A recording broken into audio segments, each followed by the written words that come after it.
পৌঁছাতে না পারলে আমার কোম্পানি অনেক বড় ক্ষতিগ্রস্ত হয়ে যাবে। আমি খুব বিপদে আছি বাবা। হ্যাঁ, দেখে বোঝা যাচ্ছে ড্রাইভার গাড়ি ড্রাইভ করলে আপনি এতক্ষণে মিটিং এ পৌঁছে যেতেন। কার্বন জমে গেছে তো, তাই বারবার কানেকশন ছেড়ে দিচ্ছিল। পরিষ্কার করে দিচ্ছি।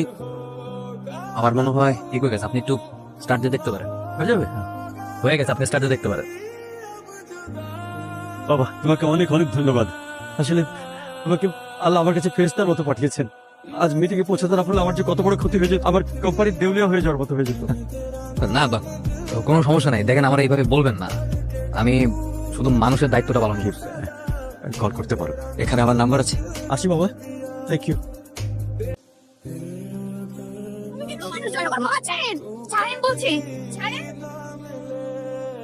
হ্যাঁ, না না, তো খারাপ আজকে থেকে। আচ্ছা আচ্ছা, কি লাগে? কি লাগে তোর? খাও, বল বল, মাফ করে দাও, বল। দেখিস না সারাক্ষণ আমার পিছনে খারাজ বডিগার্ডটাকে দিয়ে রাখছে আব্বু। অন্যদিনের কথা বাদ দে, অন্যদিন তো এমনি আজে বাজে কথা বলতো। কি বলিস? ওরা আমাকে রাস্তার মধ্যে অন্য ধরে টাইম মারছে। তারপর ভাগ্যিস আশিক ভাইয়া ওখানে আসছে। ওকে, তুই আশিক ভাইয়ের সাথে দেখা করে দিস তো। আচ্ছা, দেখা করে দিব। সরি সরি, সেটা একটু দেরি হয়ে গেছে। না না না, একদমই দেরি হয়নি, একদম সময় মতো আসছে। মজা না, এটা সম্মানহানি করতে দিও। কেউ দায়িত্ব নিতেছিল না, কারো না কারো তো দায়িত্ব নিতেই হবে। আমি জাস্ট আমার দায়িত্বটা পালন করছি, এতটুকু। খুব সুন্দর করে কথা বলেন তো।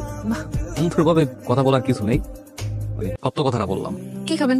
তুই না চাউলেই যথেষ্ট। চা খাওয়ার পরিবেশ। এখানে আপনি আসছেন, আমাদের সাথে ফুচকাই খাবেন।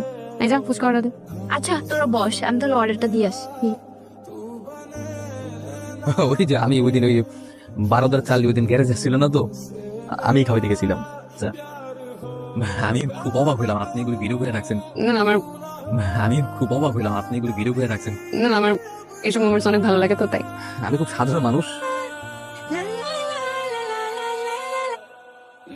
হ্যাঁ শোনো, ডিএম সাহেবকে বলবে যে যে ফাইলে সই দরকার আমি কাল এসে করবো। আজকে অফিস আসবো। ভিডিও দেখানোর ছিল, দেখো। দেখাও না, আসলে দেখি। খুব ভালো কাজ করছে। তাই না বলো? ওর নাম আশিক, এ থাকে, খুব ভালো ছেলে। কিন্তু এটাকে আমার চেনা চেনা মনে হচ্ছে। তুমি কিভাবে চেনো ওকে? না, মনে হচ্ছে আর কি। ওকে একদিন আমাদের বাসায় নিয়ে আসিস তো। আমার চোখে তোর বাবা আর আমি একটা কেমিক্যাল ফ্যাক্টরিতে চাকরি করতাম। একদিন বিস্ফোরণ হইল, আমি অজ্ঞান হয়ে গেলাম। মা মা, তোমার তোর চিকিৎসা হইব। আমি তোমার পোলাছি না, আমি তোমার তোর চিকিৎসা করবো। তোমার চোখে আলো ফিরো নাই আমার জীবনের একমাত্র লক্ষ্য। এদিকে আমার যা যা করতে হবে সবই করবো। আশা করতেছোস আমি আমার ছোট করে দেখতে পাবো? আমার খুব শখ। আমি আমার মনেকে আমার নরম দেখবো।